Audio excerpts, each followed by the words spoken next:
ഒന്നോ രണ്ടോ കുഞ്ഞുങ്ങൾ ഉണ്ടായിക്കഴിഞ്ഞാൽ സ്ത്രീകളും വേറെ ആൾക്കാരുമായിട്ട് ബന്ധം ഉണ്ടാക്കുന്നിടത്തേക്ക് മാറും. ആളുകൾ രഹസ്യ ബന്ധങ്ങൾ ഉണ്ടാക്കുന്നവരായിട്ട് മാറുക എന്നുള്ളതാണ്. അങ്ങനെ രഹസ്യ ബന്ധം ഇല്ലാതിരിക്കുക എന്നുള്ളതാണ് ഞാനൊക്കെ ചെയ്തിട്ടുള്ളത്. രണ്ടുപേര് മാത്രമല്ല, വേറെ പ്രണയങ്ങൾ വന്നാൽ സ്വീകരിക്കേണ്ടതാണ്. ഒരാൾ ഒരെണ്ണയോട് സംതൃപ്തിയോടെ ഇരിക്കുന്നു എന്ന് പറയുന്നത് അഭിനയിക്കാനേ പറ്റുള്ളൂ. നിന്നെ ഇഷ്ടപ്പെടുന്ന ഒരാൾ മെഡിക്കൽ കോളേജ്, അപ്പം ഞാൻ അവരെ പോയി കാണാം. അപ്പം അങ്ങനെ അവരെ കാണുന്ന സമയത്ത് ആദ്യം കാണുമ്പോൾ ഞാൻ കൊടുക്കുന്ന പുസ്തകം എന്ന് പറയുന്നത് ഫെമിനിസ്റ്റ് പുസ്തകമാണ്. അത് ജയശ്രീക്ക് കൊടുക്കുന്നതാണ്. വല്ലാത്തൊരു പ്രണയം എന്ന് പറയുന്ന പോലെ. അപ്പോൾ അവരും ഞാനും തമ്മിൽ തുടങ്ങുമ്പോൾ തൊട്ട് ഈ ഇത്തരത്തിലുള്ള വിഷയങ്ങൾ ബന്ധപ്പെട്ട ചർച്ചകളും കാര്യങ്ങളുമാണ്. അപ്പോൾ ഇഷ്ടം പൊളിറ്റിക്കലും സോഷ്യലുമായിട്ടുള്ള ഐഡന്റിഫിക്കേഷൻ അകത്തൂടെ തന്നെയാണ് ഉണ്ടായത്. നമ്മൾ 2 വർഷത്തോളം ഡേറ്റ് ചെയ്യുന്നു എന്ന് നമ്മൾ പറയുന്ന അർത്ഥത്തിൽ തന്നെ ജീവിക്കുകയാണ്. അതിനുശേഷമാണ് ഒന്നിച്ച് ജീവിക്കാം, കുഴപ്പമില്ല. പക്ഷെ സാധാരണഗതിയിൽ മൈത്രേയൻ്റെ നിലപാടുകളിൽ നിന്ന് സാധാരണ മനുഷ്യൻ നമ്മൾ പറയുന്നത് സോക്കോൾഡ് പരമ്പരാഗതമായിട്ട് തുടർന്നു പോകുന്ന അനുഷ്ഠാനങ്ങൾ പിന്തുടരുന്ന മനുഷ്യർ എന്നുള്ള അർത്ഥത്തിൽ ഞാൻ പറഞ്ഞതാണ്. അതിൽ മൈത്രേയൻ ശരിവെക്കുന്ന ഒരു കാര്യം ഈ ജീവൻ്റെ തുടർച്ച എന്നുള്ളതാണ്. ശരിക്കും ഒരു മനുഷ്യൻ്റെ ജീവിച്ചിരുന്നു എന്ന് അടയാളപ്പെടുത്താനായിട്ട് ഒരു അടുത്ത തലമുറയുടെ ആവശ്യമുണ്ടോ? അല്ല, ഒരാളെ അടയാളപ്പെടുത്തേണ്ട ആവശ്യം അല്ല ഞാൻ ചോദിച്ചത്. മൈത്രേയൻ അത് പറയുമ്പോൾ അടയാളപ്പെടുത്താനായിട്ട് ജീവന്റെ തുടർച്ച വേണം. ജീവന്റെ തുടർച്ച വേണമെന്നുണ്ടെങ്കിൽ കുട്ടി വേണം, അല്ല ജീവൻ തുടരത്തില്ല. ആ ആഗ്രഹത്തിന്റെ മുകളിൽ എന്താണ് ജീവന്റെ തുടർച്ച? ഇയാളുടെ ആഗ്രഹമല്ലത്. അല്ല ഞാൻ ചോദിക്കുന്നത്, അല്ലെ ഞാൻ അറിയാൻ ആഗ്രഹിക്കുന്ന കാര്യം, മനുഷ്യന്മാര് ഇഷ്ടം പോലെ ഉണ്ടല്ലോ സാധാരണഗതിയിൽ നമ്മുടെ പ്രപഞ്ചത്തിൽ താങ്ങാൻ കഴിയുന്നതിനും അപ്പുറം. അതൊക്കെ നമ്മൾ സാമൂഹികമായി പറയുന്ന കാര്യങ്ങളാണ്. നമ്മളെല്ലാവരുടെ കൂടെ പ്ലാൻ ചെയ്ത് ജീവിക്കുകയാണെന്ന് തെറ്റിദ്ധരിക്കുന്നതുകൊണ്ട് പറയുന്നതാണ്. അങ്ങനൊന്നുമല്ല. നമ്മൾ ഇയാൾ കുഞ്ഞായിട്ടല്ലേ ജനിക്കുന്നത്. അതെ, ഇയാളുടെ തലയിലേക്ക് പറഞ്ഞു തരുന്ന, പഠിപ്പിച്ചു തരുന്ന ആശയങ്ങൾ കൊണ്ടാണ് താൻ ഇങ്ങനെ ഇവിടെ ഇപ്പം മനുഷ്യർ ഒത്തിരി ഉണ്ട്, അധികമുണ്ട്, കുറവാണ് എന്നൊക്കെ പറയുന്നത് സിദ്ധാന്തമൊക്കെ ഉണ്ടാക്കിയിട്ടാണ് വേണോ വേണ്ട എന്നൊക്കെ നമ്മൾ ആലോചിക്കുന്നത് പറയുന്നത്. പക്ഷെ ജീവൻ അങ്ങനല്ല. ജീവൻ സ്വാഭാവികമായി 1 2 രണ്ടായിരുന്നത് തമ്മിൽ ചേർന്ന് ഒന്നാകുക എന്ന് പറയുന്ന പ്രോസസ്സൊക്കെയാണ് ജീവൻ ഉണ്ടായത്. ആ ഉണ്ടായതിനകത്താണ് ചേരുന്നത്. ഞാൻ ലൈംഗികത എന്ന് പറയുന്നത് തന്നെ ഉണ്ടാകുന്നത് ജീവനുണ്ടായി 300 കോടി വർഷം കഴിഞ്ഞതിന് ശേഷമാണ് നമ്മൾ ഈ പറയുന്ന ചേരുന്ന യുക്തിയൊക്കെ ലോകത്തുണ്ടാകും. അതൊക്കെ നമുക്ക് അങ്ങനെ പഠിച്ചാലേ മനസ്സിലാവുള്ളൂ. ബാക്ടീരിയ ഒരിക്കലും ചേരുന്നില്ല, അത് 1 2 ഉള്ളൂ. അല്ലാതെ അതിന് ഈ സയൻസിന്റെ അല്ലെങ്കിൽ ഈ തുടർച്ചയുടെ ഭാഗത്ത് നിന്ന് മാറ്റിയെടുക്കുകയാണെങ്കിൽ മൈത്രേയന് സ്വയം ഒരു സന്തോഷം ഉണ്ടാകുന്ന ഒരു കാര്യമായിരുന്നു എനിക്കൊരു കുട്ടി. അല്ല, അതൊക്കെ അങ്ങനെ സാധാരണഗതിയിൽ ചർച്ചയില്ല. കുട്ടിയെ വളർത്തുക എന്ന് പറയുന്ന കൗതുകം കൊണ്ടോ കുട്ടിയെ ഉണ്ടാക്കുന്ന ഇന്ന് ഈ ആളുകൾ പറയുന്ന കുടുംബത്തിനകത്ത് സംതൃപ്തി എന്നൊക്കെ പറയുന്ന വാക്കുന്നതായിട്ട് ഒരു ബന്ധവും നമുക്കില്ല. കനിയെ വളർത്തുന്ന സമയത്ത് നമുക്ക് ഇഷ്ടമുണ്ട്. ഫാദർഹുഡ് അല്ലെങ്കിൽ ആ ഒരു അങ്ങനെ ഒരു ഭക്ഷണം കഴിക്കുമ്പോൾ രുചിയുണ്ടോ എന്ന് ചോദിക്കുന്ന ചോദ്യം അയാൾ ചോദിക്കുന്നത്. ജീവൻ നിലനിർത്താൻ വേണ്ടി അല്ലേ നമ്മൾ ഭക്ഷണം കഴിക്കുന്നത്. അതെ, പക്ഷെ നമ്മൾ ഭക്ഷണം ജീവൻ നിലനിർത്താൻ വേണ്ടി മാത്രമല്ല കഴിക്കുന്നത്, രുചികളാണ് നമ്മൾ കഴിക്കുന്നത്. അവിടെയാണ് ആ പറയുന്ന ചോദ്യങ്ങൾ മുഴുവൻ നിൽക്കുന്നത്. ഈ പറയുന്ന ജീവിതത്തിൻ്റെ ഗുണനിലവാരം എന്ന് പറയുന്ന മേഖലയ്ക്കകത്താണ് അത്തരത്തിലുള്ള ചർച്ച വരുന്നത്. എങ്ങനെയുള്ള ആളുമായിട്ടാണ് ഞാൻ ഇണചേരേണ്ടത്, ആരാണ് എൻ്റെ പങ്കാളിയാകേണ്ടത് എന്നൊക്കെ പറയുന്നത് ജീവിത ഗുണനിലവാരം ഉയർത്തുന്ന യുക്തിക്കകത്താണ്. അപ്പോൾ ഈ ഏരിയകളൊക്കെ ഇങ്ങനെ മനസ്സിലാക്കിയിട്ടാണ് ഞാനും ജയശ്രീയും തമ്മിൽ അങ്ങനത്തെ ഉണ്ടാക്കുമ്പോൾ ഈ നോംസ് അനുസരിച്ചിട്ടുള്ള കാര്യങ്ങളല്ലാതെ എൻ്റെ വീട്ടുകാരുടെ നാട്ടുകാരുടെ അംഗീകാരം ഇല്ലാതെ വ്യക്തികളാണ്, വ്യക്തിപ്രധാനമായ ജനാധിപത്യ സമൂഹത്തിനകത്ത് വ്യക്തികളെയാണ്. അപ്പം 2 ഇണകളാണ് ഉണ്ടായത്. അപ്പം ഞങ്ങളാണ് പ്രധാനം എന്ന് പറയുന്നത്. വിവാഹം എന്ന് പറഞ്ഞ് ഈ നാട്ടിൽ നടത്തുന്ന മുഴുവനും 2 കുടുംബങ്ങൾ തമ്മിലാണ്. വിവാഹം കഴിക്കുകയാണെങ്കിൽ പോലും വിവാഹം എന്നുള്ള സ്റ്റേജിലേക്ക് എത്തുമ്പോൾ പല ആൾക്കാരുടെയും അല്ല, നമ്മൾ വ്യക്തികൾ തിരഞ്ഞെടുത്താലൊന്നും അതിനൊന്നും ഒരു പ്രാധാന്യം അവർ കൽപ്പിക്കത്തില്ല. വീട്ടുകാരുടെ അംഗീകാരം വേണം. അതെ, എന്നിട്ട് അമ്മയും അച്ഛനുമാണ് കത്തെഴുതുന്നത്, ഞങ്ങളുടെ മക്കൾ വിവാഹം കഴിക്കുന്നു എന്ന് പറഞ്ഞിട്ട്. ഇങ്ങനെ സാമൂഹ്യ ആചാരമായിട്ടാണ് ഈ വ്യക്തിഗതമായ എല്ലാ സാധനവും മാറിപ്പോയി. അത് തിരിച്ച് നമ്മൾ കൊണ്ടുവരുന്നതാണ്. 2 ഇണകൾ തമ്മിൽ ഇഷ്ടത്തോടെ ജീവിക്കുന്നതാണ് ഈ കേന്ദ്രമായി മാറേണ്ടതെന്ന് അറിഞ്ഞുകൊണ്ടാണ് നമ്മൾ അങ്ങനെ ലിവിങ് ടുഗദർ എന്നുള്ള കൺസെപ്റ്റിനകത്താണ്. ശരിക്കും ഇത് ഏത് സമയത്തായിരിക്കും ജയശ്രീയോട് ഈ കുടുംബം പിരിച്ചുവിടും, അല്ലെങ്കിൽ എൻ്റെ പിരിച്ചുവിടുന്ന സ്ഥലം വേറെയല്ലേ? അതല്ല, അല്ലെങ്കിൽ ആ ഒരു രീതിയിലേക്ക് പിന്നെ ഈ പശ്ചാത്തലം മാറുമെന്നൊരു ഞങ്ങൾ ഒന്നിച്ച് എല്ലാ ദിവസവും ഡിസ്കഷൻസ് ഉള്ളതാണ് ഞങ്ങളുടെ വീട്. അത് എൻ്റെ സുഹൃത്തുക്കളായിരിക്കുന്നവരും യേശുയുടെ സുഹൃത്തുക്കളായിരിക്കുന്ന ആൾക്കാരെല്ലാവരും വരുന്ന വീടാണ്. അതുകൊണ്ട് എന്നും ഡിസ്കഷൻ ഉള്ളതാണ്. അപ്പോൾ എല്ലാ മേഖലയും ഡിസ്കസ് ചെയ്യുമായിരുന്നു. ഈ ഫെമിനിസം മാത്രമല്ല, പോസ്റ്റ് മോഡേണിസവും ഇതെല്ലാം നമ്മൾ ഡിസ്കസ് ചെയ്യും. ഫിലോസഫിയുടെ എല്ലാ ഡിസ്കഷൻസും വരും. അപ്പോൾ ആ ഡിസ്കഷനകത്ത് ജീവനെ പറ്റിയൊക്കെ ഉള്ള മനസ്സിലാക്കലുകളും സാമൂഹികമായിട്ടുള്ള ധർമ്മങ്ങളെ പറ്റിയുള്ള എല്ലാം നമ്മൾ ഡിസ്കസ് ചെയ്യുമായിരുന്നു. അപ്പം ആ ഡിസ്കഷൻ്റെ തുടർച്ചയ്ക്കകത്തായിരുന്നു എല്ലാം ഉണ്ടായത്. അപ്പം ഞങ്ങൾ രണ്ടുപേരും കൂടെ ജീവിത പങ്കാളികളായിട്ട് തുടരുന്ന സമയത്ത് മറ്റ് പ്രണയങ്ങൾ ഉണ്ടാകാനുള്ള സാധ്യതയുണ്ടെന്ന് നമുക്ക് കാണാൻ പറ്റുമായിരുന്നു. അപ്പം ഞങ്ങൾ വീട്ടിനകത്ത് സ്ഥിരം നടത്തിയിരുന്ന ഡിസ്കഷൻ്റെ ഭാഗമായിട്ട് തന്നെ രണ്ടുപേര് മാത്രമായിട്ട് ജീവിക്കുന്ന ജീവിതമല്ലെന്നും ഒക്കെ തിരിച്ചറിയുന്നുണ്ട്. ഇണകളാകുമ്പോൾ തന്നെയും നമുക്കത് കാണാൻ പറ്റും, വേറെ പ്രണയങ്ങളൊക്കെ ഉണ്ടാകാൻ സാധ്യതയുണ്ട്. അപ്പോൾ അതൊക്കെ ഡിസ്കസ് ചെയ്യുന്നുണ്ടായിരുന്നു. അപ്പം ഞാൻ എപ്പോഴും പറയുമായിരുന്നു, രണ്ടുപേര് മാത്രമല്ല വേറെ പ്രണയങ്ങൾ വന്നാൽ സ്വീകരിക്കേണ്ടതാണ്. പക്ഷേ അതേ സമയത്ത് കുഞ്ഞുങ്ങളെ വളർത്തുന്നതിൻ്റെ സ്ഥലം വരുന്ന സമയത്താണ് കുഞ്ഞിനെ വളർത്താനായിട്ട് ഡെഡിക്കേറ്റ് ചെയ്ത് നിൽക്കേണ്ട സമയങ്ങളുണ്ട്. രണ്ടുപേരുടെ ആവശ്യമുണ്ട് അവിടെ. രണ്ടുപേരുടെ. അപ്പോൾ അത് രണ്ടുപേരുടെ ഒന്നുമില്ല. അതൊക്കെ ഈ നമ്മൾ ന്യൂക്ലിയർ ഫാമിലി ആണെന്ന് തെറ്റിദ്ധരിക്കുന്ന കാരണം കൊണ്ടാണ്. അങ്ങനെ പറ്റത്തേയില്ല. ന്യൂക്ലിയർ ഫാമിലി എന്ന് പറഞ്ഞാൽ മോസ്റ്റ് മിസറബിൾ ഫാമിലിയാണ്. നമ്മൾ ഗോത്രത്തിനകത്ത് ജീവിച്ചിരുന്നവരാണ്. 3 ലക്ഷം വർഷം ഗോത്രത്തിൽ ജീവിച്ചിരുന്നവരാണ്. അതിനുശേഷമാണ് നമ്മൾ കൃഷിക്കാരായത്. അപ്പോൾ കൃഷിക്കാരുടെ കുടുംബത്തിനകത്ത് തന്നെ 10-15 പേരുണ്ടാവും. അത് കഴിഞ്ഞിട്ട് വ്യവസായ കുടുംബമാണ് ഈ ന്യൂക്ലിയർ ഫാമിലി എന്ന് പറയുന്നത്. ഈ നമ്മുടെ നാട്ടിലൊക്കെ ഒരു 60-70 വർഷമേ ആയിട്ടുള്ളൂ ഈ രണ്ടുപേര് ആണും പെണ്ണും കൂടെ ചേർന്നിട്ടുള്ള കുടുംബമൊക്കെ ഉണ്ടാകുന്നത്. അതിന് മുമ്പ് കൂട്ടുകുടുംബമാണ്. അപ്പോൾ ധാരാളം ആൾക്കാർ ഇടപെടുന്ന ഒരു സ്ഥലമാണ്. അപ്പം അങ്ങനത്തെ കുടുംബത്തിനകത്തു നിന്ന് ന്യൂക്ലിയർ ഫാമിലിയിൽ വരുമ്പോഴാണ് ഈ ഭാര്യയും ഭർത്താവ് എന്നൊക്കെ പറയുന്ന സാധനമൊക്കെ ഉണ്ടാകുന്നത്. അപ്പം ആ 2 പേർക്ക് മാത്രമായിട്ട് കുഞ്ഞിനെ നോക്കി തീർക്കാനൊക്കത്തില്ല. അതുകൊണ്ടാണ് ക്രഷേ വേണ്ടി വരുന്നത്, LKG UKG ഒക്കെ വേണ്ടി വരുന്നത്. അങ്ങനെയാണ് സ്കൂളിൽ ഇതെല്ലാം ഇല്ലാതെ ന്യൂക്ലിയർ ഫാമിലി ആണെന്നുണ്ടെങ്കിൽ ഭ്രാന്തായി പോകും. 24 മണിക്കൂർ നോക്കണ്ടേ കുട്ടിയെ? ആര് നോക്കും? ആർക്ക് നോക്കാൻ പറ്റും? അപ്പോഴാണ് വേറൊരു പണി. അപ്പം നമ്മൾ ഇയാൾ പറഞ്ഞ വരുമാന മാർഗങ്ങളൊന്നും ഉണ്ടാക്കാനൊന്നും ഒക്കത്തില്ല. കുഞ്ഞിനെ വളർത്തുക എന്ന് പറയുന്നത് ഫുൾ ടൈം ആയി മാറും. അപ്പോൾ അങ്ങനെയുള്ള നെസസിറ്റി വരുന്ന സമയത്താണ് ഇഷ്ടം പോലെയുള്ള ബന്ധങ്ങളും കാര്യങ്ങളൊക്കെ അങ്ങനെ ഉണ്ടാകുന്നത്. ഈ കുട്ടിയെ വളർത്തുന്നത് പ്രധാനമായിട്ട് കാണുവാണെങ്കിൽ പറ്റത്തില്ല നമ്മൾ കാണുന്നത്. അപ്പം നിയന്ത്രണത്തോടെ ഉള്ള കാര്യങ്ങളും ബന്ധങ്ങളും ഒക്കെ ഉണ്ടാകാവൂ എന്നുള്ള കാര്യം ഇതെല്ലാം ഡിസ്കസ് ചെയ്യുന്നുണ്ട്. ഒരു സമയവും നമ്മളിങ്ങനെ വെറുതെ ജീവിക്കുകയല്ല. ശരിക്കും ആ സമയത്ത് എന്താണ് ശരിക്കും ഒരു സോഴ്സ് ഓഫ് ഇൻകം? അല്ലെങ്കിൽ ഞാൻ പുസ്തകം പ്രസിദ്ധീകരണമായിരുന്നു. ശരിക്കും പറഞ്ഞാൽ ഞാൻ അറിയുന്നില്ല അപ്പോഴങ്ങനെ. നമ്മൾ പുസ്തകം പ്രസിദ്ധീകരിക്കുന്നത് തന്നെ രാഷ്ട്രീയ പ്രവർത്തനമായിട്ട് ബന്ധപ്പെട്ട് അത്. പക്ഷെ അതുകൊണ്ടാണ് ജീവിച്ചതെന്നുള്ള പിന്നെ നമ്മളിപ്പോൾ പുറകോട്ട് നോക്കുമ്പോൾ വീട്ടിനകത്തുനിന്നുള്ള വരുമാനം, എനിക്ക് ഒരു അച്ഛൻ തന്ന കുറച്ച് ഭൂമിയുണ്ട്. ആ ഭൂമിക്കകത്തു നിന്ന് കഷ്ടിച്ച് വീടിന് വാടക കൊടുക്കാവുന്ന അത്രയും പണം ഉണ്ടാകത്തുള്ളൂ. അപ്പോൾ അത് പോരാതെ വരുമല്ലോ ബാക്കിയുള്ള ആൾക്കാരുമായിട്ട് ജീവിക്കുന്ന കാരണം കൊണ്ട്. അപ്പം ഞങ്ങൾ രാഷ്ട്രീയ പ്രവർത്തനം എന്ന് പറയുന്ന പുസ്തക പ്രസിദ്ധീകരണത്തിനകത്തേക്ക് മാറുന്നുണ്ട്. നാട്ടുകാരെ എല്ലാം കൂടുതൽ ബോധവൽക്കരിക്കണമെന്നുകൊണ്ട് പുസ്തകങ്ങൾ വേണമെന്ന് കണ്ടെത്തി അങ്ങനെ പുസ്തകങ്ങൾ പബ്ലിഷ് ചെയ്യുന്നവരായിട്ട് മാറുകയാണ് ചെയ്യുന്നത്. പക്ഷെ അത് വരുമാനമായി മാറിയിട്ടുണ്ടായിരുന്നു. അതുകൊണ്ട് 10-40 പേര് ഞങ്ങൾ ഒന്നിച്ചായിരുന്നു പിന്നെ ജീവിക്കുന്നത്. എല്ലാവരും ഈ പുസ്തകം പ്രസിദ്ധീകരിച്ച് നാട് മുഴുവനും വിതരണം ചെയ്തുകൊണ്ടായിരുന്നു.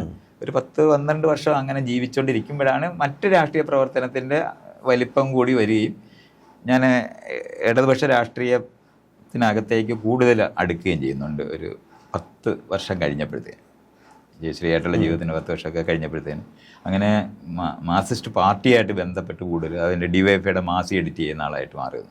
അപ്പോൾ അതിനകത്തുനിന്ന് കുറച്ച് ചെറിയ ഒരു വരുമാനമാണ്. പക്ഷേ പുസ്തകത്തിൻ്റെ അകത്തുനിന്നും വീട്ടിൽ നിന്ന് കിട്ടുന്ന ഇൻകം എന്ന് പറഞ്ഞാൽ കുറച്ച് തേങ്ങയ്ക്ക് അതൊന്നും കിട്ടുന്ന ഇൻകം. പിന്നെ ജയശ്രീ സത്യം പറഞ്ഞാൽ ആ സമയങ്ങളിലൊന്നും ജയശ്രീ ഡോക്ടറായിട്ട് വർക്ക് ചെയ്തിട്ടേ ഇല്ല. അതിനുശേഷമാണ് ഒരു ചെറിയ ക്ലിനിക്ക് ഇട്ടത്. അത് വൈകുന്നേരം ഒരു 2 മണിക്കൂർ നേരം ജയശ്രീ ആ ക്ലിനിക്ക് നടത്തുന്നു. അതും അങ്ങനെ വികസിച്ചിട്ടൊന്നും പോയിട്ടില്ല. കാരണം ജയശ്രീക്ക് ചെറിയൊരു വരുമാനം വരുന്ന തരത്തിലുള്ള ഒരു ക്ലിനിക്ക് നടത്താനേ സമയമുള്ളൂ. കാരണം നമ്മൾ ഈ പൊതുപ്രവർത്തനം ചെയ്യുന്നവരായിരുന്ന കാരണം കൊണ്ട് ഫുൾ ടൈമേഴ്സായിട്ട് മറ്റേതൊക്കെയാണ് ചെയ്യുന്നത്. അതിനകത്തൊന്നും വരുമാനം അങ്ങനെ വരത്തില്ലല്ലോ. ഇത് കഴിഞ്ഞ് ജയശ്രീ MD എടുത്ത്, അതൊരു കമ്മ്യൂണിറ്റി മെഡിസിനാണ് എടുത്തത്. പൊതുവായ ഞങ്ങളുടെ പ്രവർത്തനത്തിന് സഹായകരമായിട്ടുള്ളൊരു പഠനമാണ്. അപ്പം അതുകൊണ്ട് അത് തന്നെയും പണം കൊടുത്ത് പഠിച്ചതല്ല. ജയശ്രീ പട്ടാളക്കാരുടെ AFMCയിൽ പോയി ചേരുകയാണ് ചെയ്തത്. അപ്പോൾ അത് കാരണം കൊണ്ട് അവർ പട്ടാളത്തിൽ ബോണ്ട് പ്രകാരം ചെയ്യാമെന്നുള്ളത് ഇത് എഴുതി കൊടുക്കുന്ന വഴിയാണ് പഠിച്ചത്. സ്ത്രീ ആയത് കാരണം കൊണ്ട് അവർ നിർബന്ധമായിട്ട് ചോദിച്ചിട്ടില്ല ഒരിക്കലും ഒരു കത്തെഴുതി നിങ്ങളുടെ സേവനം ഇവിടെ വേണം എന്ന് പറയും. അപ്പോൾ ജയശ്രീ അതൊന്നും ചെയ്തില്ല. അവരിനെ സ്ത്രീ ആയതുകൊണ്ടായിരിക്കണം അവർ നിർബന്ധിക്കാൻ. അതുകൊണ്ട് പിന്നെ അത് അങ്ങനെ അങ്ങ് പോയി. അതുകൊണ്ട് ജയശ്രീ അത് പഠിച്ചിട്ട് വന്നു. ജയശ്രീ അത് പഠിച്ചു വന്നപ്പോഴാണ് ഈ പ്രോജക്റ്റുകളൊക്കെ എടുക്കുക എന്ന് പറയുന്നത്. അങ്ങനെ ഗവൺമെൻറ് പ്രോജക്റ്റുകൾ എടുക്കാം. അപ്പോൾ എയ്ഡ്സ് പ്രിവെൻഷൻ എന്ന് പറയുന്ന ആ സമയത്താണ് എയ്ഡ്സ് പ്രിവെൻഷനൊക്കെ വരുന്നത്, സ്റ്റാർട്ട് ചെയ്യുന്നത്. അപ്പോൾ അതുകൊണ്ട് അത്തരത്തിലുള്ള പ്രോജക്റ്റുകളൊക്കെ എടുക്കാൻ തുടങ്ങിയപ്പോഴാണ് അതിനകത്തു നിന്ന് ചെറിയ വരുമാനങ്ങളുണ്ടായി. നമ്മൾ ഈ പുസ്തകം പ്രസിദ്ധീകരിക്കുന്നത്, അപ്പോൾ പുസ്തകം പ്രസിദ്ധീകരിക്കുന്നത് പിന്നെ അങ്ങ് വളരെ കുറഞ്ഞു. ഇത് ഫുൾ ടൈമായിട്ട് ഇത് മാറി. അപ്പോൾ ഞാനും ജയശ്രീയും കൂടെ ചേർന്ന് ചെയ്യുന്ന, അപ്പോൾ ജയശ്രീ ആദ്യം വന്ന് ബ്ലൈൻഡ്നെസ് കൺട്രോൾ സൊസൈറ്റി എന്ന് പറഞ്ഞൊരു കണ്ണിൻ്റെ, നമ്മൾ ഈ കൃഷ്ണമണി സൂക്ഷിക്കാൻ കണ്ണ് ഗവൺമെൻറ് പ്രോജക്റ്റ്, അതിനകത്തായിരുന്നു പ്രവർത്തിച്ചത്. അപ്പോൾ ഞാൻ അതിനും കുറേ പണിയെടുത്തിട്ടുണ്ട്. അത് കഴിഞ്ഞിട്ട് മെൻ്റൽ ഹെൽത്തുമായിട്ട് ബന്ധപ്പെട്ട് സൂയിസൈഡ് പ്രിവെൻഷനായിട്ടുള്ള ബന്ധപ്പെട്ടൊരു പ്രോജക്റ്റ് ജയശ്രീ ചെയ്തു. അല്ലെങ്കിൽ രണ്ടുപേരും അവരവരുടെ മേഖലകളിലേക്ക് പോകുമ്പോൾ അവരവരുടെ മേഖലകളിലല്ലായിരുന്നു. ഞാൻ ജയശ്രീ ചെയ്യുന്ന ഇതിനകത്തായിരുന്നു. ഞാൻ ആദ്യം ചെയ്തുകൊണ്ടിരുന്ന കാര്യത്തിനകത്തായിരുന്നു ജയശ്രീ ഉണ്ടായിരുന്നത്. ജയശ്രീ വന്ന് പ്രോജക്റ്റുകൾ എടുക്കാൻ തുടങ്ങിയവിടെ ജയശ്രീയുടെ കൂടെ നടക്കുന്നതിന്, അപ്പം ഞങ്ങൾ രണ്ടുപേരും അങ്ങോട്ടും ഇങ്ങോട്ടും അവരവരുടെ ഇൻട്രസ്റ്റ് അനുസരിച്ചിട്ട് ആ കൂടുതൽ കാര്യങ്ങൾ അതിനകത്ത്, അപ്പം ഞങ്ങൾ ഒന്നിച്ച് ജീവിക്കുന്നതിന് സഹായകരമായിട്ടാണ് അതെല്ലാം ചെയ്തിട്ടുള്ളത്. പുസ്തകം ഈ സമയത്തൊക്കെ കനി ഉണ്ടായിട്ടുണ്ടോ? കനിയുണ്ട്. ആദ്യത്തെ ഒരു വർഷം ഞങ്ങൾ ഒന്നിച്ച് ജീവിക്കാൻ തുടങ്ങിയ ഒന്നാമത്തെ വർഷത്തിൽ തന്നെ ജയശ്രീ കനി ഉണ്ടാകുന്നത്. ജയശ്രീ പഠിച്ചു തീരുന്നതിന് മുമ്പ് തന്നെ കനി. ആ സമയത്തൊക്കെ രണ്ടുപേരുടെ അഭാവത്തില് ജയശ്രീ അഭാവത്തിലല്ല, ഒരാൾ എന്തായാലും കാണും. കുഞ്ഞിനെ ഞങ്ങൾ കൂടെ കൊണ്ടു. ഞാൻ എപ്പോഴും കുഞ്ഞിനെ 6 മാസമായപ്പോൾ തൊട്ട് ഞാൻ കുഞ്ഞിനെ കൂടെ സഞ്ചിക്കകത്ത് ഇട്ടാവുള്ളൂ. പുസ്തകം സമയത്ത് നമ്മളൊരു ബാഗ് പോലിനകത്താണ് ഇവിടെ ഇടുന്നത്. അപ്പം അങ്ങനെ കുട്ടി കൂടെ ഉണ്ടാവുക. അതിന് 3 വയസ്സ് 4 വയസ്സൊക്കെ ആയപ്പോഴത്തേനാണ് ജയശ്രീയുടെ അമ്മയ്ക്കും അച്ഛനും പലതരത്തിൽ, ഒരു അച്ഛനെ ഹാർട്ടിന് അസുഖം വന്നു, അമ്മയ്ക്ക് ഒരു ആക്സിഡൻറ്റ് വന്നു. അപ്പോൾ അവരെ നോക്കേണ്ട ഒരു ആവശ്യം. അപ്പോൾ അവരും കൂടെ നമ്മുടെ ജീവിതത്തിലേക്കായി. ആ സമയത്ത് നമ്മൾ തിരുവനന്തപുരത്തേക്ക് അങ്ങ് ഷിഫ്റ്റ് ചെയ്യും. അതുവരെ തൃശ്ശൂരായിരുന്നു ഈ പുസ്തക പ്രസിദ്ധീകരണമായിട്ട് ബന്ധപ്പെട്ട് ജീവിച്ചിരുന്നത്. ഒരു 3 വർഷം അവിടെ ആയിരുന്നു. അപ്പോൾ ആ സമയത്തെല്ലാം കുഞ്ഞിനെ നോക്കുന്നത് ഞാനും ജയശ്രീ എന്ന് പറയുന്നത്, ഇയാൾ വീണ്ടും ഞാനും ജയശ്രീ ഉള്ളെന്ന് തെറ്റിദ്ധരിക്കുന്നതാണ് ഈ പ്രശ്നം. അങ്ങനെയല്ല, എൻ്റെ വീട് നിറച്ച ആളാ, ധാരാളം സുഹൃത്തുക്കളുള്ള ആൾക്കാരാണ് ഞങ്ങൾ. വീട്ടിനകത്ത് എപ്പോഴും ഒരു 5 പേര് തൊട്ട് 10 പേര് കാണും. അതിൻ്റെ നടുവിലായി കുഞ്ഞു വളരുന്നത്. കുഞ്ഞുങ്ങളുള്ള സ്ത്രീകൾ എൻ്റെ കൂടെ ഉണ്ട്. അപ്പോൾ അത് എപ്പോഴും വീട് നിറച്ച ആളാണ്. അല്ലാതെ ഞാനും ജയശ്രീയും കൂടെ സമയം കണ്ടെത്തുന്ന യുക്തിയൊക്കെ ഇയാൾ പറയുന്നത്, നിങ്ങൾ ഈ ന്യൂക്ലിയർ ഫാമിലിയിലാണ് ജീവിക്കുന്നത്, ഞങ്ങളങ്ങനെ അല്ല. ഞങ്ങൾക്ക് ശരിക്കും പറഞ്ഞാൽ ഞങ്ങളുടെ കുടുംബം എന്ന് പറയുന്നത് ബന്ധുക്കളുടെ കുടുംബമല്ലെന്നേ ഉള്ളൂ. ധാരാളം മനുഷ്യരുടെ, അത് ഇഷ്ടംപോലെ കൂട്ടുകാരുണ്ട്. ഈ പുസ്തകം പ്രസിദ്ധീകരിക്കുന്നവരിലെ പകുതി പേര് എൻ്റെ കൂടെ തന്നെ താമസിക്കും. അപ്പോൾ അവർ കൊണ്ടു നടന്ന് വിതരണം. അപ്പോൾ ഇവരെല്ലാവരും ഈ കുഞ്ഞുങ്ങളെ നോക്കും. അങ്ങനെയാണ്. അപ്പോൾ വീട് നിറച്ചെപ്പോഴും മനുഷ്യരെ കാണാൻ വരുന്നവരുണ്ടാവും. അപ്പം നമ്മുടെ ആക്ടിവിറ്റികൾ കൊണ്ട് ഈ കുഞ്ഞിനെ വളർത്തുന്നത് അതിന് ഭാഗമാണ്. അല്ലാതെ കുഞ്ഞിനെ വളർത്തുന്നത് മാത്രമായിട്ടുള്ള ഈ കുടുംബങ്ങളിലല്ല ഞാനുള്ളത്. അതാണ് മനസ്സിലാക്കേണ്ടത്. ഏതെങ്കിലും സമയത്ത് എന്നാലും കനിയെ കാണാനായിട്ട് മൈത്രേൻ്റെ കുടുംബത്തിൽ നിന്നോ അല്ലെങ്കിൽ ജയശ്രീയുടെ കുടുംബത്തിൽ നിന്നോ ഒക്കെ വല്ലപ്പോഴും വന്നു പോകുന്ന ഒരു സാഹചര്യമെങ്കിലും ഉണ്ടായിരുന്നോ? അതെ, വരും സാധാരണഗതിയിലുള്ള. അവർ വരുമ്പോൾ അവർക്ക് അങ്ങനെ സ്പെഷ്യലായ സ്ഥലമില്ലായിരുന്നു. ഈ മറ്റുള്ള ആൾക്കാർ നിറച്ചുള്ളത് കാരണം ജയശ്രീയുടെ അമ്മയും അച്ഛനും അസുഖമായി വന്നാൽ അവരെ നമ്മൾ നോക്കുക എന്ന് പറയുന്നത് നമ്മുടെ ഇതേ പ്രോജക്റ്റിന്റെ ഭാഗമായിട്ടാണ് അവർ വരുന്നത്. അപ്പോൾ അവരെ നമ്മൾ നോക്കുന്നുണ്ട്. 2 വർഷം എൻ്റെ കൂടെ തന്നെ താമസിക്കുന്നുണ്ടായിരുന്നു. അപ്പോൾ 3 വീട് മാറി. ആ 3 വീട് മാറിയപ്പോൾ അവർ പറഞ്ഞു, ഞങ്ങൾ എവിടെങ്കിലും ഒരു ഇച്ചിരി സ്ഥലം മേടിച്ചൊരു വീട് കഴിഞ്ഞോളാം, അല്ല വെക്കാം.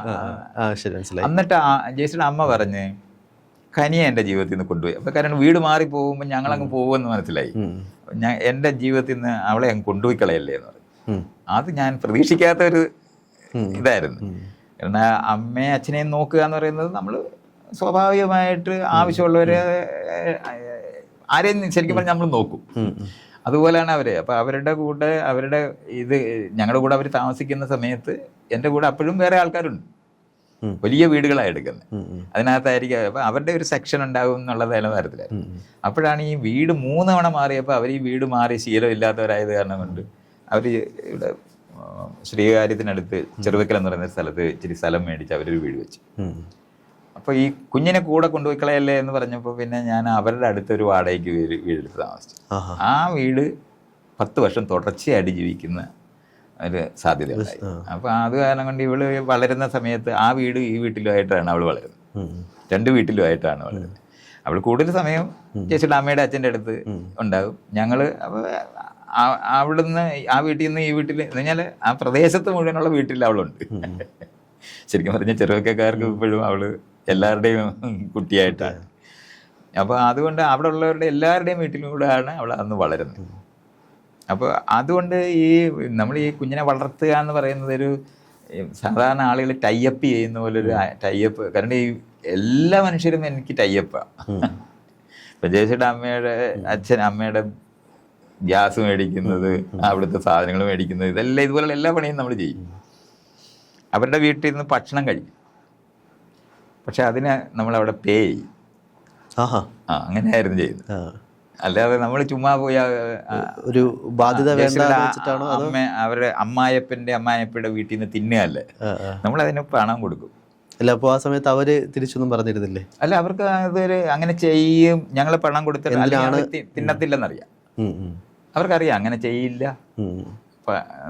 അപ്പോൾ അവരത് വാങ്ങുന്നതാണ് അവർക്ക് നല്ലതെന്ന്. നമ്മൾ വരികയും ചെയ്യും, അല്ലെങ്കിൽ ഞാൻ അങ്ങ് പോകത്തില്ല. ആവശ്യമില്ലാത്ത ബാധ്യതയും കടപ്പാടും ജീവിതത്തിൽ വേണ്ടാന്ന് വെച്ചിട്ട്. അതുപോലെ തന്നെ എൻ്റെ വീട്ടിലെ ആവശ്യമില്ലാന്ന് വെച്ചിട്ട് തന്നെയാണ്. അങ്ങനെ തന്നെയാണ് നമ്മുടെ കരാർ, നമ്മുടെ ഈ ഇതിനകത്ത് അവർക്ക് സത്യത്തിൽ റോൾ ഇല്ലായിരുന്നല്ലോ, ഞങ്ങൾ രണ്ടുപേരും ജീവിക്കുന്നതിനകത്ത്. എന്നാൽ അവരുടെ അംഗീകാരം എല്ലാം ഞങ്ങൾ പോയി അവരുടെ വീട്ടിൽ നിന്ന് സംസാരിക്കുകയും പറയുകയും ചെയ്തിട്ട് വിവാഹം കഴിക്കത്തില്ല എന്ന് പറയുകയും എല്ലാം ചെയ്ത് അത് അവർക്ക് സമ്മതമില്ലാതെ സമ്മതം തരികയാണ്. സമ്മതമില്ലാതെ സമ്മതം തരുന്ന തരത്തിൽ അവർ ചെയ്യുകയാണ് ചെയ്തത്.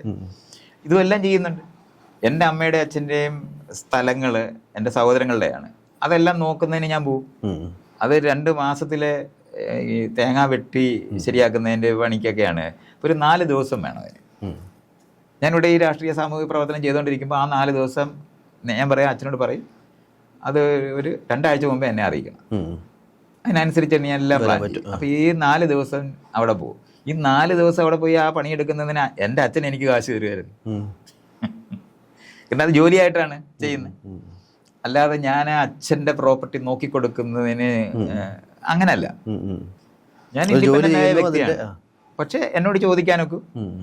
അപ്പം നമുക്ക് അമ്മയും അച്ഛന്മാരൊക്കെ പരിചയമുള്ളവർ, കടം ചോദിക്കാനൊക്കെ പറ്റുന്നവരൊക്കെ ആയിട്ടിരിക്കുന്ന ആൾക്കാർ മാത്രമാണ്. അല്ലാതെ അവർക്ക് നമ്മുടെ മുകളിൽ ആധിപത്യമില്ല. എന്നാൽ എല്ലാവരുമായിട്ട് നമുക്ക് ബന്ധമുണ്ട്. ഞാൻ എൻ്റെ ബന്ധുക്കളുടെ വീടുകളിലെ ഞാൻ പോയിട്ടുള്ള അത്രയും ചിലപ്പോൾ വേറെ ഒരാളും പോയിട്ടുണ്ടാകത്തില്ല. പക്ഷെ എനിക്ക് ബന്ധുത്വമുള്ള ആളല്ല. എനിക്ക് ബന്ധുക്കളായിട്ട് ആവശ്യമുള്ള അവളെ പരിചയപ്പെടുത്തുന്നതിന് വേണ്ടിയാണ് കൊണ്ടുപോകുന്നത്. പക്ഷെ ഞാൻ ബന്ധുവായിട്ടൊരിക്കലും അവരോട് ആരോടെങ്കിലും പെരുമാറുകയോ ഒന്നും ചെയ്തിട്ടില്ല. അവരാരെങ്കിലും എൻ്റെ ജീവിതത്തിനകത്ത് അഭിപ്രായം പറയാനായിട്ട് അനുവദിച്ചിട്ടില്ല. അങ്ങനത്തെ റോളില്ല. സുഹൃത്തുക്കൾ എന്നുള്ള നിലവാരത്തിൽ എല്ലാവരും ഉള്ള പോലെ തന്നെ ഈ ബന്ധുക്കളെയും അങ്ങനെ സുഹൃത്തുക്കളായിട്ട് തന്നെ വെച്ചിട്ടുള്ളൂ. അപ്പം ഇങ്ങനെയായിരുന്നു അത് ചെയ്തിരുന്നത്. അപ്പോൾ എല്ലാവരുമായിട്ട് ബന്ധമുണ്ട്, ബന്ധമില്ലായ്മയുണ്ട്. കുഞ്ഞിനെ വളർത്തുന്നതിനകത്ത് തന്നെ ജയശ്രീയുടെ അമ്മയും അച്ഛനും ചെയ്യുന്നത് ഞങ്ങൾ ചെയ്യുന്നത് എല്ലാം കൂടെ ചേർന്നിട്ടാണ് കുഞ്ഞു വളരുന്നത്. കുഞ്ഞു സ്കൂളിലുള്ള അധ്യാപകർ വളർത്തത്തില്ല, അവരും എല്ലാം ചെയ്യും. അപ്പോൾ എല്ലാവരും അപ്പോൾ അങ്ങനെ ഇതൊരു മനസ്സിലാക്കലും ഉണ്ട് നമുക്ക് ഈ ചെയ്യുന്ന സമയത്ത്. അല്ലാതെ എൻ്റെ കുഞ്ഞാണ് എന്ന് വിചാരിച്ചിട്ടല്ല, അങ്ങനെ തന്നെയാണ് അതിനെ വളർത്തുന്നത്. അപ്പോൾ അതുകൊണ്ട് ആ നിലവാരത്തിലുള്ള സ്വാതന്ത്ര്യങ്ങളും കാര്യങ്ങളും എല്ലാം ഉണ്ടായിരുന്നു. ഇപ്പം കനിയുടെ അധ്യാപകരോടുള്ള ബന്ധം എനിക്കൊന്ന് 5ാം ക്ലാസ്സിലെത്തിയപ്പോൾ, ഞാൻ പട്ടത്ത് ഗവൺമെൻറ് സ്കൂളിലായിരുന്നു അവളെ വിട്ടിരുന്നത്. ആ സ്കൂളിലെ ഞാനിങ്ങനെ ഇരുന്ന് സംസാരിക്കുകയും പറയുകയൊക്കെ ചെയ്യുന്ന അവൾ കേൾക്കുമല്ലോ. അപ്പോൾ അവൾക്ക് മനസ്സിലായി അധ്യാപകരെയൊക്കെ ഞാൻ വഴക്ക് പറയും. അപ്പോൾ 5ാം ക്ലാസ് കഴിഞ്ഞപ്പോൾ അവളെ പറഞ്ഞു, മൈത്രേനെ സ്കൂളിലൊന്നും വരണ്ട എന്ന് പറഞ്ഞ്. അപ്പോൾ ഞാൻ പറഞ്ഞു ശരി, ഞാൻ വരുന്നില്ല. അപ്പം ഞങ്ങൾ ഈ അവളുടെ പാസ്സാകുന്ന സമയത്ത് മാത്രം ഞാൻ റിസൾട്ട് നോക്കാൻ പോകുന്നത് ചർച്ചകളുടെ ഭാഗമായിട്ട് പറഞ്ഞത് കേട്ടതാണോ? തോന്നി ഞാൻ എന്തായാലും അവൾക്ക് അവരുടെ അധ്യാപകരെ എല്ലാം ഇഷ്ടമാണ്. ഞാൻ ഈ ഇങ്ങനെയല്ല വിദ്യാഭ്യാസം എന്നൊക്കെ പറയുന്ന അവൾക്ക് കേൾക്കാം. അപ്പൊ ഇത് കുഴപ്പമാകും എന്ന് മനസ്സിലാക്കിയിട്ടാണ്. 5 വയസ്സ് കഴിഞ്ഞ് 5ാം ക്ലാസ്സിൽ പഠിക്കുമ്പോഴേ, 5 വയസ്സല്ല, 5ാം ക്ലാസ്സിൽ പഠിക്കുന്ന സമയത്ത് അവൾ ഒരു ദിവസം പറഞ്ഞു, മൈത്രേനെ സ്കൂളിലൊന്നും പറഞ്ഞു. കനി അധ്യാപകരായിട്ടുള്ള ബന്ധത്തിന് മൈത്ര ഒരു വില്ലനായിട്ട് തടസ്സമായി മാറുന്ന നമുക്ക് കാണാം. ഞാൻ അവരെ വഴക്ക് പറയുന്നതാണ് പിന്നീട് അവള് പറയുന്നത്. അപ്പൊ അതിനെ അവരെ രക്ഷിക്കുക എന്നുള്ള, എന്നിൽ നിന്ന് രക്ഷിക്കുക എന്നുള്ള അർത്ഥത്തിലാണ് അവള് വരണ്ടെന്ന് പറയുന്നത്. അപ്പൊ ഞാൻ അതുകൊണ്ട് പിന്നെ അങ്ങോട്ട് പോയിട്ടുമില്ല. അപ്പൊ കനി അവിടുന്ന് പാസ്സാകുന്ന സമയത്താണ് ഈ അധ്യാപകർക്ക് മനസ്സിലാകുന്നത്. അപ്പൊ ഞാനിവിടെ അറിയപ്പെടുന്ന ആളായിട്ട് ഈ തിരുവനന്തപുരത്ത് മാറുന്നുണ്ട്. അവർ ചോദിച്ചു, നിങ്ങൾ ഇവിടെ വന്നിരുന്നെങ്കിൽ ടീച്ചേഴ്സ് പേരൻസ് അസോസിയേഷൻ എന്നെ, അപ്പൊ ഞാനും പോയ സ്കൂള് നന്നാക്കാനായിട്ടൊക്കെ എന്നെ കൊണ്ട് പണിയെടുപ്പിക്കാൻ പറ്റുമെന്നൊക്കെ അവർക്കറിയാം. അതൊക്കെ പിന്നീടാണ് അറിയുന്നത്. അപ്പോൾ +2 അവളവിടെ തന്നെയാണ് പഠിക്കുന്നത്. അപ്പോൾ അത് അവളെ അങ്ങനെ വളരെയായി ചെയ്തിട്ടുള്ളൂ. അപ്പോൾ എൻ്റെ സുഹൃത്തുക്കളും ഈ പറയുന്ന ബന്ധുക്കളും ഈ ജയശ്രീയുടെ അമ്മയും അച്ഛനും എൻ്റെ അമ്മയും അച്ഛനും എല്ലാം കനിയെ വളർത്തുന്നതിനകത്ത് പങ്കാളികളുണ്ട്. അല്ലാതെ ആരെങ്കിലും ഇല്ലാതിരിക്കുകയും ചെയ്തിട്ടില്ല. കൂടുതൽ ആൾക്കാരുണ്ട് എന്നുള്ളതാണ് സംഭവിച്ചത്. അതുകൊണ്ട് ഞാനും ജയശ്രീയുടെയും സമയം എന്ന് പറയുന്നത് ഇയാളെ ആലോചിക്കുന്ന പോലെ ഈ സാധാരണ വീടുകളിൽ ആളുകൾ വിഷമിക്കുന്ന പോലെ അല്ല ഞാൻ അതൊന്നും ചെയ്തിട്ടുള്ളത്. അതുകൊണ്ട് നമ്മുടെ വീട് നിറച്ച ആളാണ്. അപ്പൊ കുഞ്ഞിനെ കളിപ്പിക്കാൻ എപ്പോഴും എല്ലാവരും ഉണ്ട്.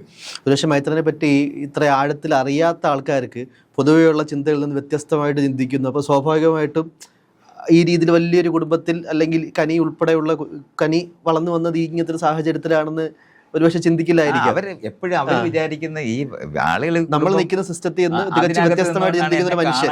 അതെ, ഞാൻ അങ്ങനെയല്ല. എനിക്ക് ഈ വിഷയങ്ങൾ വേറെ പലതരത്തിൽ അറിയുന്ന കാരണം കൊണ്ട് നമ്മൾ അതിനുള്ള സൊല്യൂഷൻസും കൂടെ ചേർന്നിട്ടാണ് നമ്മൾ ചെയ്തിട്ടുള്ളത്. അതുകൊണ്ട് പലപ്പോഴും ഞാൻ ഈ മറുപടികൾ പറയുമ്പം എനിക്ക് പ്രാക്ടീസ് ചെയ്തിട്ടുള്ള കാര്യങ്ങളാണ് ഞാൻ ഈ പറയുന്നത്.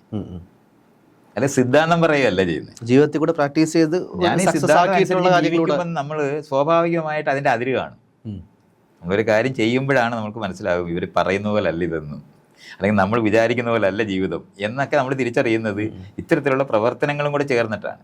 കുടുംബം എന്നുള്ള നിലയിൽ എത്ര വർഷം തുടർന്നു പോയി ഈ ഒരു കുടുംബ ജീവിതം? കുഞ്ഞിനെ വളർത്തുക എന്ന് പറയുന്നത് 18ാമത്തെ വയസ്സിൽ ഞാൻ എനിക്കൊരു കത്ത് കൊടുക്കുന്നുണ്ട്. ഇന്ത്യൻ നിയമപ്രകാരം ചെയ്യേണ്ട എല്ലാ കാര്യങ്ങളും നമ്മൾ കഴിഞ്ഞിട്ടുണ്ട്. എന്താണ് നിന്റെ ജീവിതത്തിനകത്ത് നമ്മുടെ റോള്?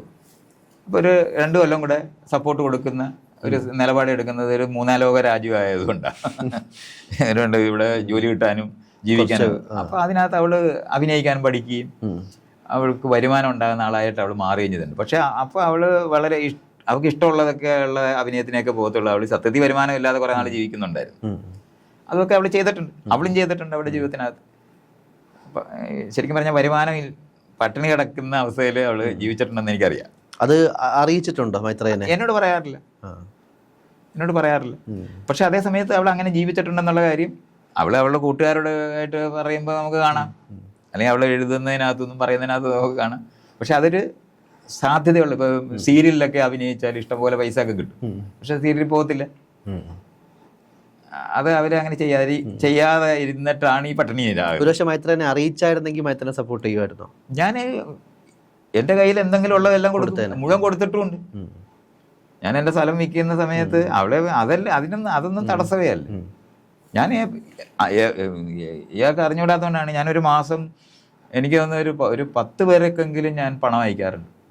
ആ 10 പേരുടെ പണം അയക്കുക എന്ന് പറയുന്നത് പഠിക്കാൻ പോകുന്നവർ, ആശുപത്രി പോകുന്നവർ ഒക്കെ എല്ലാവരും ആയ ആൾക്കാർ. ഞാൻ മാസങ്ങളല്ല 10-12 വർഷമായിട്ട് ഞാൻ സപ്പോർട്ട് കൊടുക്കുന്നവരുണ്ട്. എനിക്ക് വരുമാനം ഉണ്ടായിട്ട് പോലും അല്ല, കടം മേടിച്ചിട്ടായിരിക്കും അവർക്ക് കൊടുക്കുന്നത്. അവർക്കറിയില്ല എനിക്ക് അങ്ങനെ വരുമാനം ഇല്ലെന്ന്. അങ്ങനെ ചെയ്യുന്നുണ്ട്, ഇപ്പോഴും ചെയ്യുന്നുണ്ട്. ഇന്നലെയും ചെയ്തിട്ടുണ്ട്, ഇന്നും ചെയ്യുന്നുണ്ട്. എല്ലാ ദിവസവും ആരെങ്കിലും തരുന്നത് കൊണ്ട് മാത്രമാണ് ഇപ്പോഴാണ്. പക്ഷെ എനിക്ക് ഒരു ആവശ്യമുണ്ടെന്ന് പറഞ്ഞാൽ ആളുകൾ തരും.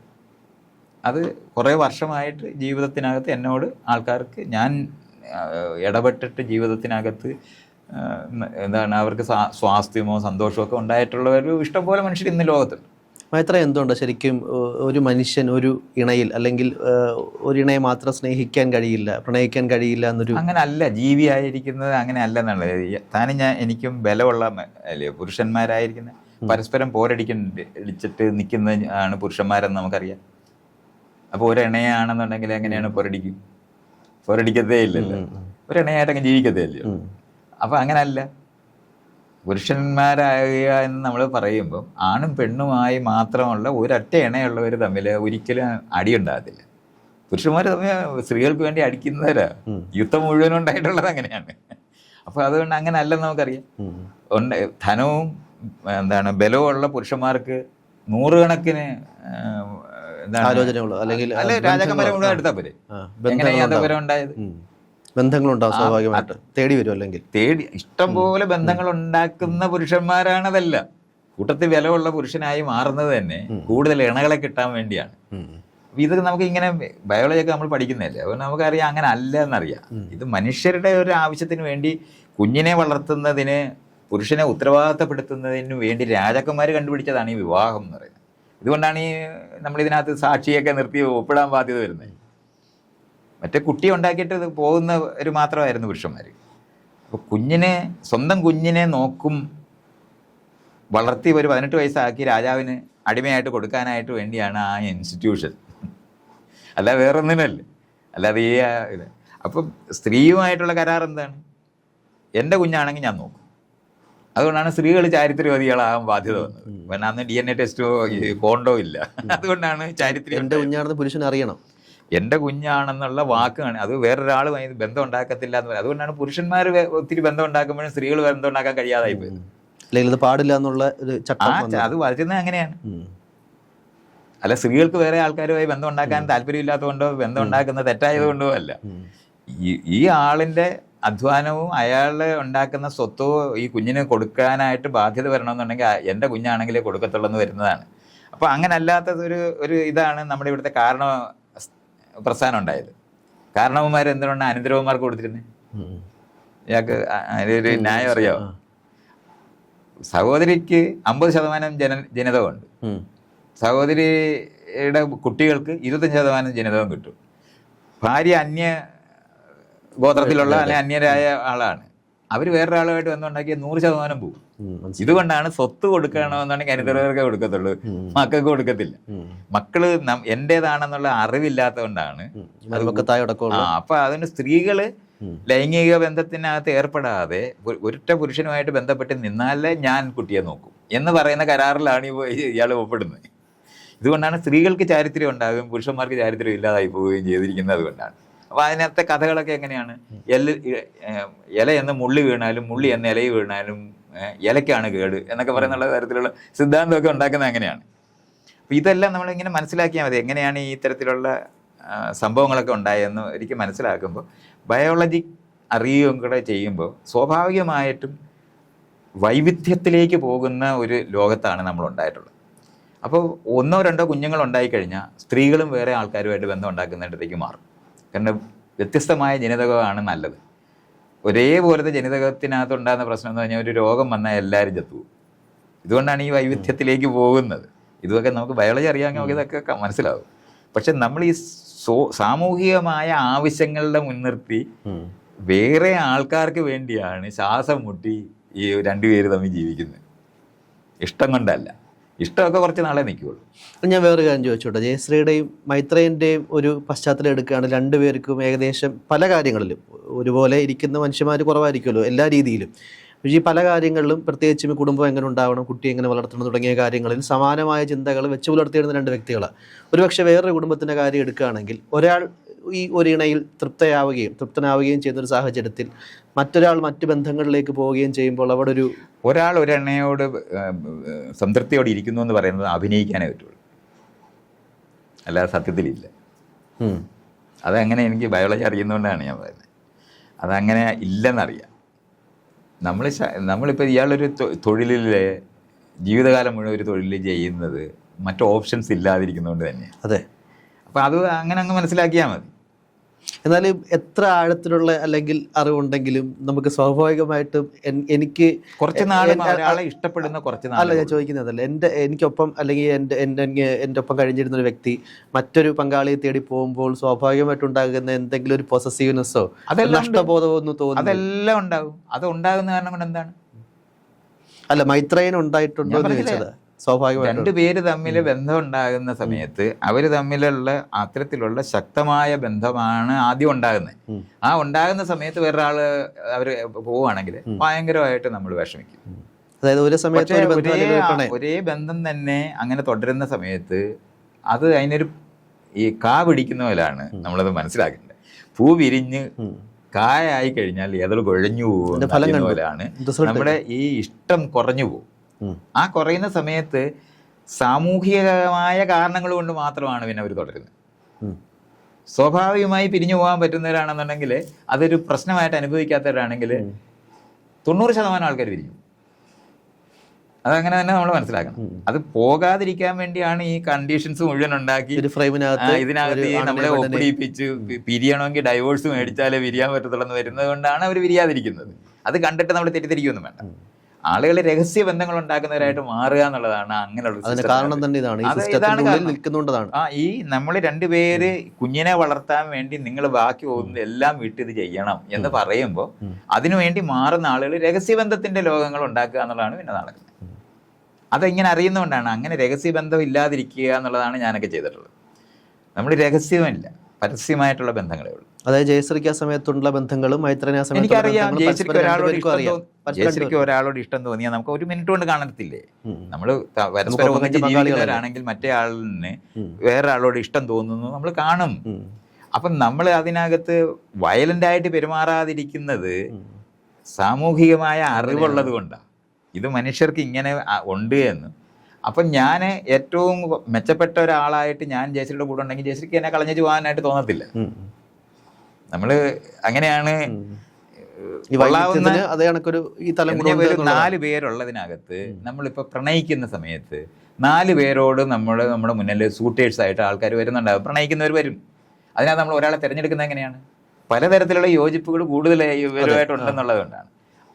അതിനകത്തിരിക്കുമ്പോൾ ആ യോജിപ്പ് കുറഞ്ഞു പോകുന്ന സമയത്ത് നമുക്ക് വേറെ ആൾക്കാരോട് ഇഷ്ടം ഉണ്ടാകും. ആ ഇഷ്ടം ഉണ്ടാകുന്നത് നമ്മൾ തടയുന്നത് ഇവിടെ ഇത് നടത്തിക്കൊണ്ട് പോകുന്ന പല കാരണം അപ്പോഴായിരിക്കും കുഞ്ഞുണ്ടാകുന്നത്. കുഞ്ഞിന് വേണ്ടി ജീവിക്കുന്നവരായിട്ട് മാറുകയാണ് പിന്നെ ആൾക്കാർ ചെയ്യുന്നത്. ഈ രണകളായിട്ട് ജീവിക്കുകയല്ല. ഒരു വീട്ടിൽ തന്നെ നമ്മൾ നോക്കിയാൽ മതി, ഒരു കട്ടിലേൽ തിരിഞ്ഞും പിരിഞ്ഞും കിടക്കുന്നവരായിട്ട് മാറും. അത് കഴിഞ്ഞ് 2 മുറി കിടക്കുന്നവരായിട്ട് മാറും. അല്ലാതെ അവരിങ്ങനെ ഭയങ്കരമായിട്ട് പ്രണയിച്ച് കഴിയുകയാണെന്ന് മറ്റുള്ളവരുടെ മുന്നേ കഴിയുമ്പോഴത്തേക്ക് പ്രണയത്തിന്റെ ഒരു ആർക്കും ഒന്നും ചെയ്യാനൊക്കത്തില്ല. നമ്മൾ അങ്ങനെ അല്ലാത്തതുകൊണ്ടാണ്. സാമൂഹികമായ ആവശ്യം കൊണ്ട് നമ്മൾ അവിടെ കഴിയുന്നതാണ്. നിങ്ങൾ ഇയാൾ ജോലി ചെയ്യുന്ന സ്ഥാപനങ്ങളിൽ തുടരുന്നവരും എല്ലാം അങ്ങനെ തന്നെയാണ് തുടരുന്നത്. മേളിലുള്ളവരെ കൊണ്ടുള്ള ശല്യവും വഴക്കും മുഴുവൻ കേട്ടാലും നമ്മളിത് വിട്ടുപോകാത്ത പെൻഷനൊക്കെ കിട്ടുമെന്നൊക്കെ വിചാരിക്കുന്നതുകൊണ്ട് മാത്രം തുടരുന്നവരാണ്. അല്ലാതെ ജോലിയോട് പ്രണയം ആ രീതി ചിന്തിക്കുകയാണെങ്കിൽ ഒരു കുടുംബം അല്ലെങ്കിൽ നമ്മുടെ സൊസൈറ്റിയിൽ വിവാഹം എന്ന് പറയുന്ന ഭൂരിപക്ഷം ആൾക്കാരും ചെയ്യുന്നൊരു കാര്യം, അതിനടുത്തൊരു തലം ആണ് കുട്ടി ഉണ്ടാവുക, അല്ലെങ്കിൽ അതിൻ്റെ മൈത്രേയൻ പറഞ്ഞ പോലെ ജീവൻ്റെ തുടർച്ച ഉണ്ടാവുക എന്നുള്ളത്. പക്ഷേ അത്തരത്തിൽ ഈ വൈവിധ്യങ്ങളിലേക്ക് പോവുകയും മറ്റു ബന്ധങ്ങളിലേക്ക് പോവുകയും ചെയ്യുന്നതിന് ഈ ഒരു ചട്ടക്കൂട നിൽക്കുമ്പോൾ കുട്ടി എന്നുള്ളത് വീണ്ടും ഒരു ഹിൻഡ്രൻസ് ആയി മാറുകയല്ലേ? അല്ല, കുട്ടി ഞാനീ പറയുന്ന കുട്ടിയെ നമ്മൾ ഒറ്റയ്ക്ക് വളർത്തുന്നതെന്ന് ഇയാൾ ആദ്യം തൊട്ട് വിചാരിക്കുന്നതുകൊണ്ടാണ് ഈ പറയുന്നത്. അങ്ങനെയൊന്നും നമ്മൾ ഒരു കാലത്തും വളർത്തിയിട്ടില്ല. കുട്ടിയെ 2 പേര് ചേർന്ന് വളർത്തുന്നെന്ന് പറയുന്നത് ഈ ന്യൂക്ലിയർ ഫാമിലി ഉണ്ടാക്കിയ ഈ വ്യവസായ കുടുംബമാണത്. അവർ ചെലവ് കുറയ്ക്കാൻ വേണ്ടി മറ്റുള്ള ബന്ധുക്കളെ കൊണ്ടുവരാൻ പറ്റാത്ത തരത്തിൽ ക്വാർട്ടേഴ്സ് ഉണ്ടാക്കിയപ്പോഴാണ് ഈ ന്യൂക്ലിയർ ഫാമിലി ഉണ്ടായത്. അങ്ങനെയാണ്. അല്ലാതെ ഇയാൾ വിചാരിക്കുന്ന ഈ 2 പേര് ജീവിക്കാൻ വേണ്ടി ഉണ്ടായതല്ലത്. പണ്ട് ആളുകൾ തമ്മിൽ ബന്ധങ്ങളുണ്ടാകുകയും കൂട്ടുകുടുംബത്തിനകത്ത് ജീവിക്കുകയും ചെയ്യുമ്പോൾ ധാരാളം മനുഷ്യരുള്ള വീടാണത്. കുഞ്ഞിനെ വളർത്തുന്നത് 2 പേര് ചേർന്ന് ചെയ്യാൻ പറ്റില്ല. ആ 2 പേര് ചെയ്യാൻ പറ്റാത്തത് കൊണ്ടാണ് നമ്മൾ കൃഷി ഉണ്ടാക്കുന്നത്. കാരണം ഇയാൾ പണിയെടുക്കാൻ പോകണ്ടേ? ആ സമയത്ത് കുഞ്ഞിനെ ആര് നോക്കും? പണിയെടുക്കാതെ എങ്ങനെ ഇയാൾ 2 പേര് തമ്മിൽ ജോലി ചെയ്യാതെ ജീവിക്കാൻ പറ്റത്തില്ല എന്നുണ്ടെങ്കിൽ കുഞ്ഞിനെ ആര് നോക്കും എന്ന് പറയണ്ടേ? അപ്പം നമ്മൾ സ്കൂളിൽ വിടും. അതിനാണ് സ്കൂളുണ്ടായത്. LKG UKG എന്നൊക്കെ പറഞ്ഞ ഈ സാധനങ്ങൾ മുഴുവൻ ഉണ്ടാകുന്നത് ഈ കൊച്ചു കുഞ്ഞുങ്ങളെ നോക്കുന്ന സംവിധാനം ഉണ്ടാക്കാതെ ഇവർ ജീവിക്കാൻ പറ്റത്തില്ലെന്ന് അറിയുന്നതുകൊണ്ടാണ്. അപ്പം അങ്ങനെ പലര് ചേർന്നാണ് കുഞ്ഞിനെ വീണ്ടും വളർത്തുന്നത്. ആ സിസ്റ്റങ്ങൾ ഇല്ലാതിരുന്ന സമയത്ത് മിസറബിളാകും നമ്മൾ. അപ്പോഴാണ് കുഞ്ഞിനെ നോക്കാൻ ആരും ഇല്ലാതാകുന്നത്.